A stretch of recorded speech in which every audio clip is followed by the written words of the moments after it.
A cool thing that happened recently was this. Yeah, that, but that's not the story right now, okay? I was just checking my email, whatever. And in my business email, somebody actually gave me a Steam code for their game. A developer. And I hadn't even emailed them. I was like, holy shit, your boy is making it, guys. It's for this game called Road Redemption. I didn't know it at first. It was a bike fight game, I thought.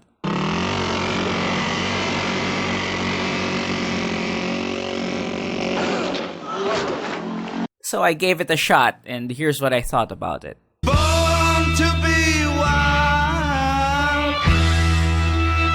So I play the campaign mode. You pick a bike, you pick a character, and you're off.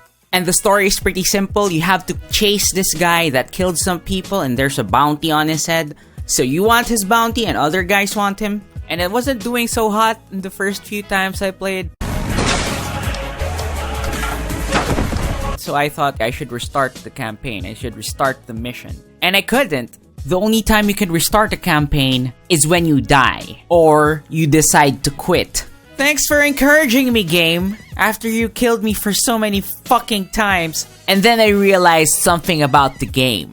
Skill unlocks based on experience earned that carries throughout playthroughs. Permadeath mechanics. Characters having different stats. Challenging, difficult gameplay. Hey, it's a roguelike, and I love that stuff. Now run along and play while I talk to Gambit.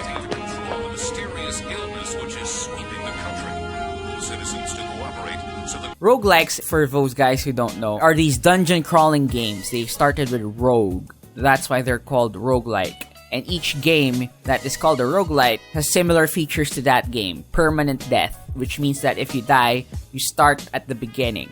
Level progression. In roguelikes, you usually have a race for your character and the character class that can affect his stats. Another thing roguelikes have is procedural generation. Essentially, these levels that you are in are randomly generated. So you don't really know what's gonna happen next, if you get good items or not. And in these games, usually the items change. Like the blue potion you had in the first run is not necessarily the same blue potion you'll pick up. It'll have different effects.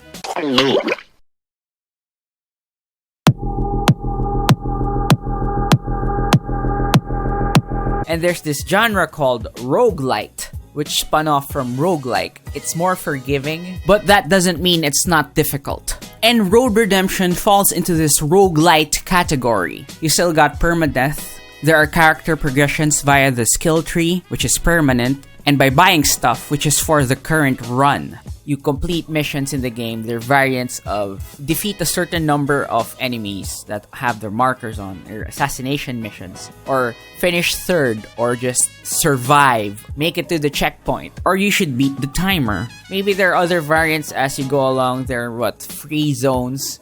I have fun if the objective is to race. If it's a racing mission, I can just kill the guy, and now I'm third or second or first. In this game, it's important to win an objective. If you fail to get an objective, you lose health and you don't gain as much money and experience from winning. If you get a string of these, you'll die eventually. So as they say, get good. The characters also have different effects on the game. The character selection actually reminds me of Binding of Isaac, wherein the certain type of character you have gives you some sort of edge, but has negatives. Like you have the basic guy, and then you have a guy that has low health, but has a lot of gains, money and XP wise. I like that guy, but he dies a lot. Combat is very satisfying. You could kill the opposition with melee weapons, guns, and explosives. They even give you a sword for decapitations. There are other moves like kick, grab, and deflect the attack, but I don't really use them. I find it better to just avoid getting hit. And I do get tunnel vision. I focus sometimes on the enemies and I don't notice that I'm being surrounded by other people that can kill me. It's more of you should look at the whole picture, not just your character and the guy he's fighting. I don't know if I can recommend this to everyone. There is a slight difficulty curve. I'm not gonna score it like 8 out of 10 or 6 out of 10 because it's too hard. It's more if I acknowledge the fact that not everyone likes roguelikes or roguelites. It's a very niche game. So if you're into roguelikes and roguelites and, active battling, this might be a game that you could enjoy. I think you can get a couple of runs here. I've enjoyed my hours in this game, so give it a shot. And that's it for this video, guys. Thanks for watching as always. Leave your comments in the comment section below. If you're new, consider subscribing and hit that bell for notifications. Unless you want a handsome driver to ruin your day. Thanks for watching, and I'll see you on the next one.